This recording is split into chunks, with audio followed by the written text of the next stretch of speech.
Welcome sa DRS 2.0. Fresh at nagbabagang happenings ba ang hanap mo? Mga padabarkads man yan o mga trending topics? Pwes, sagutin natin yan. Kaya naman isubscribe nyo na ang ating channel para sa mga nagbabagang balita everyday.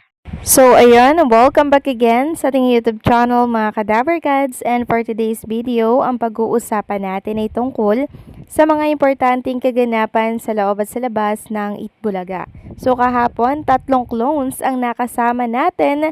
Dito po yan sa Clones Open. So, kahapon, mas nagustuhan na po ng mga Dabarkads natin yung Clones Open. Mas na-appreciate na nila kasi nung first day mga Kadabarkads, parang naboringan sila, parang nakornihan sila. Pero nung second day, ayan po, nagustuhan na ng mga Dabarkads natin at marami pong natuwa sa naturang segment. Marami nga nagtatanong kung yung Attack of the Clones daw ba ay itong Clones Open na. So, iba po yon mga Kadabarkads. Samantalang 4 na clones naman po ang susugod sa Clowns Republic ni Alan Kay. Sino-sino yan? Si Roel Carino, Jean Jordan, Lucky Robles, and si John Shell Desena. So silang 4 muna mga Kadabarkads. Makakasama syempre nila dyan si Alan Kay, Ian Red, si Wally, at syempre si Bubsy Bubay at si Pipita at ang iba pang mga stand-up comedian dito po yan sa Clowns Republic.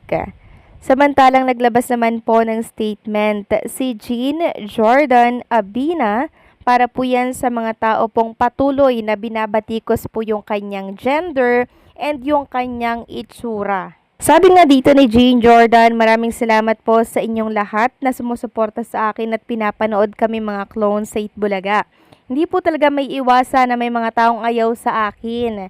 Pero ganun pa man po, ayos lang po ako. Dedmahin na lang po natin sila dahil lahat naman po kaming clones ay magkakaibigan behind the camera. Pinagtatawanan lang namin ang mga bashers namin sa totoo lang. Maraming salamat pa rin po sa mga natatanggap kong panglalait sa physical appearance ko at gender ko, pati sa mga taong pinagtatatad ako ng emails at text sa mga nakapost ko na inquiry numbers sa social media ko. Thank you.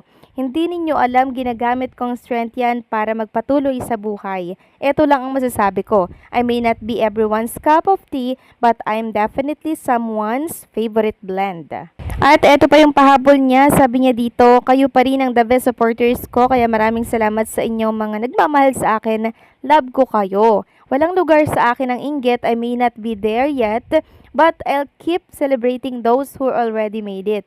I celebrate the success of others, knowing that life is not a race, but a journey where we each bloom in our own season. Yes, very well said mga Kadabarkads.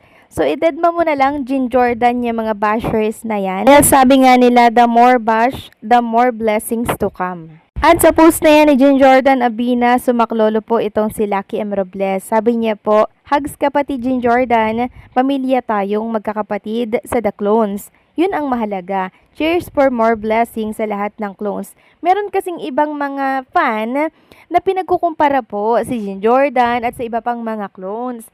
So, hindi naman dapat kasi meron silang iba't ibang talento mga Kadabarkads. Samantalang next topic naman tayo mga Kadabarkads, pag-usapan naman natin ang tungkol dito kay Jerome Ibordome or kay Elvis Presley clone. So, diba meron silang upcoming concert? So, sarado na po muna daw ang tindahan. Bukas na po uli magre-resume ang reservations for the concert tickets. Around 50 na lamang po out of 100 ang available. Nireduce po namin yung seats from 120 para maaluan po ang mga manonood nating seniors until tomorrow. So may 50 na lang po na ticket mga Kadabarkads at hopefully makahabol po kayo dito.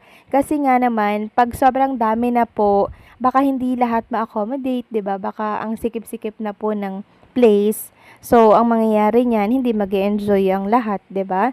Kaya binawasan po nila mga Kadabarkads. So, hopefully, next concert po ni Jerome Ibordome kasama po ang ibang mga clones. Sana mas malaki na po yung venue para mas maraming ma-accommodate mga Kadabarkads, 'di ba? Kasi yung pagdadausan po ng concert nila Jerome Ibordome, kasama itong si Pavarotti mga Kadabarkads at ang iba pang mga clones. Nakita nyo naman po, 'di ba?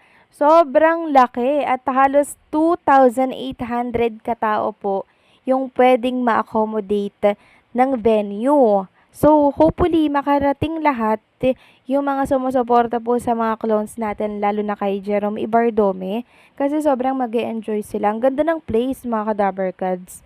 Siguradong mag-e-enjoy kayo doon sa mga OFW natin na nasa Rome, Italy. Nako, i-grab nyo na po yan. Antayin nyo lamang po yung magiging announcement nila Jerome Ibardome sa upcoming event nila dyan sa ibang bansa, international. At naniniwala ako mga Kadabarkads na hindi lang sa Rome, Italy mapupunta sila Elvis Presley or Jerome Ibardome, kundi baka libutin na po nila ang buong mundo dahil sa mga concert at mga gig na po pwede po nilang gawin dyan. Sabi nga po ng isang netizen, yes, travel the world na. Thanks to all supporters abroad and you got the chance to travel. Enjoy your journey, same with what I keep on saying to Jerome Cyrus Ibardome na huwag pabayaan ang ating kahalalan. Happy for you, brother Amping. So, pag nasimulan na po yan mga Kadabarkads sa Italy Room, tuloy-tuloy na po yan. Marami na po nilang magiging offer outside the country, international. Baka nga malibot nga nila talaga etong world, no? At maging, alam nyo yun, maging banding na nila yung pagda-travel para sa kanilang magiging concert. Ngayon pa lang gusto ko nang i-congratulate si Jerome Ibardome dahil hindi lang siya pang Pilipinas. International na siya mga Kadabarkads. Samantalang next topic naman tayo, pag-usapan natin ang tungkol dito sa announcement po ng management ng isa sa Itbulaga host na si Julia Barreto. Siguro naman po ay nakarating na sa inyo ang balita, di ba? Na ito pong si Julia Barreto management, inanunsyo na confirm na hiwalay na po sila ni Gerald Anderson. Noon pa lang, di ba, matunog na po yung hiwalayan na yan, pero ngayon pa lang po kinumpirma ng management. Kasi ang dami daw pong lumalabas na mga fake news, mga fake write-ups tungkol sa hiwalayan ng dalawa. Meron pa nga ako nababasa na si Julia Barreto daw may bagong jowa, kesyo ganto, kesyo ganyan. Sabi dito ng kanilang management, a statement of Star Magic on Gerald Anderson and Julia Barreto. Star Magic confirms that Gerald Anderson and Julia Barreto have mutually decided to end their relationship.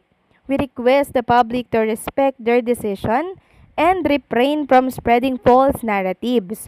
Gerald and Julia are grateful to their fans and friends for the love and support. So, sayang mga Kadabarkads, di ba, yung relationship nila. Ilang taon nga yun? Parang nasa 6 years din po yun, pero nauwi lang po sa hiwalayan. So, sayang. Kung ano man po yung dahilan ng kanilang paghiwalay, sana ang bawat isa ay mag-heal, 'di ba? So, anong say niyo dito mga Kadabarkads? Please comment down below.